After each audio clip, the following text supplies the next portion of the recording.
โอเคสวัสดีหมู่เพื่อนหมดทุกคนมื้อนี้ก็จะมาพาไปดาวน์โหลด Windows 10เนาะว่าผู้ใดยังบ่เป็นว่าสิโหลดไฟล์ Windows แนวใดอยู่ในอินเทอร์เน็ตหรืออยู่ใน Google ว่าเราสิไปโหลดได้เราจึงได้ไฟล์ Windows มาใช้ได้ปกติโอเคเพิ่นยังบ่ได้รู้หรือว่าเพิ่นยังบ่ได้เข้าใจก็ไปเบิ่งนำกัน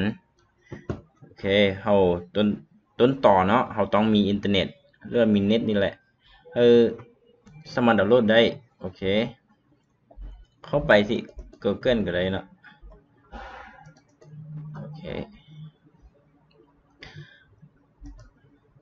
เอาไปพิมพ์ว่าพิมพ์ได้ก็ได้นะพิมพ์ว่าดาวน์โหลด Windows ก็ได้เป็นภาษาไทยหรือว่าภาษาอังกฤษก็ได้โอเค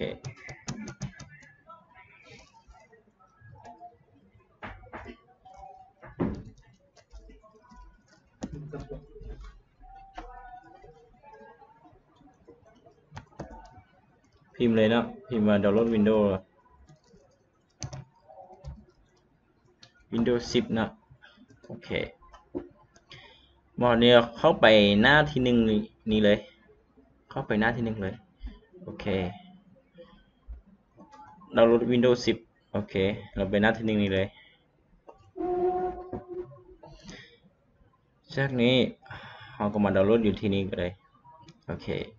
เพราะว่าเราดาวน์โหลดไว้อยู่ในคอมพิวเตอร์เนาะของเราเนาะเรามาเบิ่งหน้านี้หน้าถึงนี้จะเป็นแบบเราอัปเดตซื่อๆเนาะหน้า2นี้จะเป็นการดาวน์โหลดเลยดาวน์โหลดโอเคไปติ๊กอยู่นี้จะทำการดาวน์โหลดเดี๋ยวนี้เนาะโอเคดาวน์โหลดได้แล้วเนาะโอเคไฟล์ดาวน์โหลดของเราจะมาอยู่ใส่ของค่อยจะมาอยู่ที่ดาวน์โหลดนี้เลยเนาะโอเคอยู่นี่เลยโอเคค่อยจะทำการดาวน์โหลดมา1ครั้งแล้วครั้งที่2จะเป็นแบบนี้แล้วเนาะโอเคแล้วเข้าไปในนี้ติ๊กเข้าไปในไฟล์โอเคจะเฮ็ดมาขึ้นเบิ่งแล้วติ๊กเข้าไปในไฟล์อันเมื่อกี้นี้เราดาวน์โหลดมาแล้วไปติ๊กอัน yes เพื่อนเราจะไป install มันเนาะโอเคอันนี้จะเป็นการทำเป็นไฟล์ Windows 10นั่นแหละโอเคจากนี้เราจะท่าบนหนึ่ง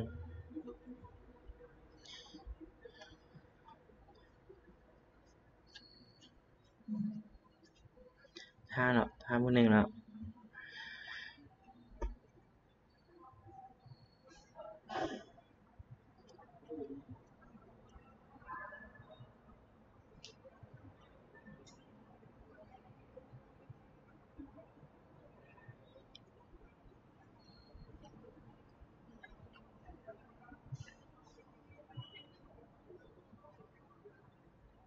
โอเคมาหน้านี้เนาะถ้าไปใส่เนาะไปติ๊กใส่บนนี้เนาะโอเคใส่บนนี้แล้วก็ท่าบนหนึ่งมันก็ขึ้นกับคอมเฮ็ดเวียกไวและเฮ็ดเวียกช้าเนาะบางคอมก็เฮ็ดเวียกไวบางคอมก็ช้าและขึ้นกับอินเทอร์เน็ตของเราว่าไวหรือช้าโอเค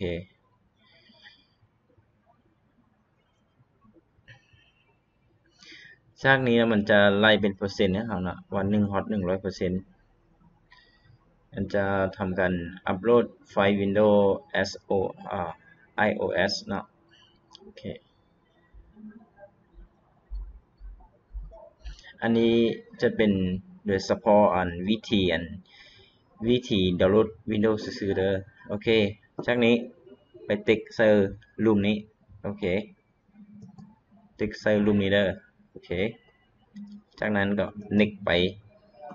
วันนี้ให้เรามาว่าเราจะเลือกเป็นภาษาหยังนี้เนาะ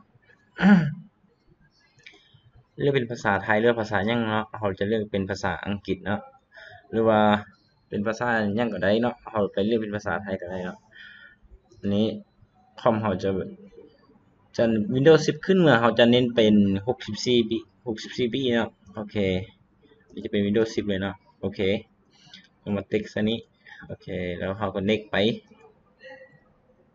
next ไปนี้พอนี้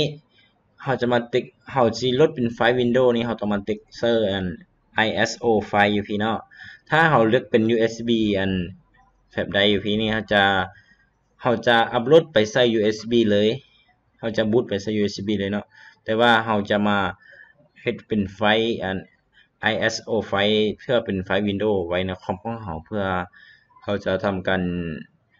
บูตหลายๆครั้งเนาะเราจะมาเฮ็ดอยู่ไฟล์ISO พี่แล้วจากนั้นก็ next ไปว่าไฟล์นี้เขาจะไว้อยู่ไสโอเคจะตั้งเป็น Windows 10 เลยนะโอเคแล้วก็ save โอเคจากนี้เปอร์เซ็นต์นี้จะไล่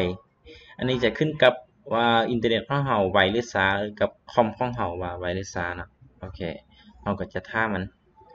มันฮอต100%เนาะโอเคเมื่อกี้นี้มันแลนฮอต100แล้วเนาะแล้วมันกลับมาตั้งศูนย์อีกครั้งหนึ่งแต่ว่าครั้งนี้มันจะไวโอเคมันจะไวมันจะขึ้นบัตร4บัตร5บัตร10ไปเลยเนาะโอเคถ้าเพิ่งนึงเนาะประมาณ1-5-2นาทีเนี่ยนะแป๊บเดียวก็เสร็จแล้วโอเค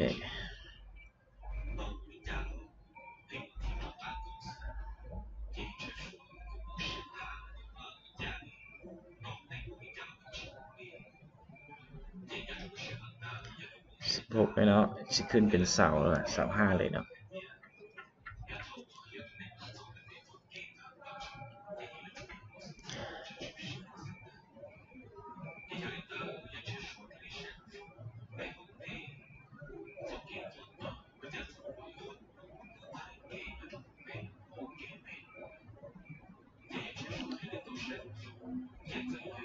ถ้าภาคยังบ่ได้มี Windows หรือว่า Windows 10นี่เนาะสามารถมาโหลดได้เบิ่งตามคลิปนี้ก็สามารถโหลดได้เนาะ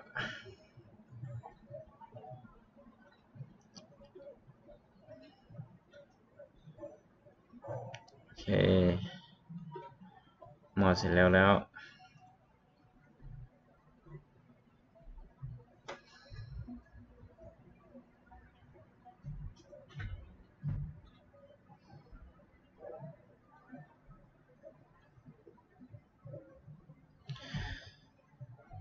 45แล้วเนาะ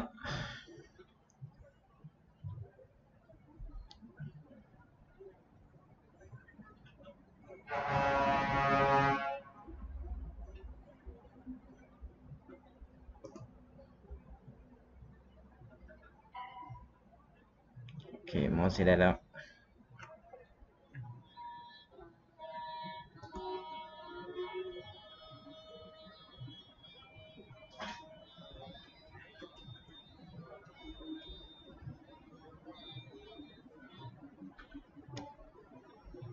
การดาวน์โหลด Windows ก็บ่ยากเนาะมีแต่ง่ายๆส่ำนี้โอเคแป๊บ10แล้วขั้นตอนนี้จะไวนิดนึงนะมาฮักจะเล่นเปอร์เซ็นต์2ครั้งนะครั้งนึงมาฮักซ้ำนิดนึงขึ้นกับเน็ตของเราแล้วครั้งที่2นี้จะขึ้นมันจะเอามาแล้วมันจะไวนิดนึงโอเคหมดเสร็จร้อยแล้ว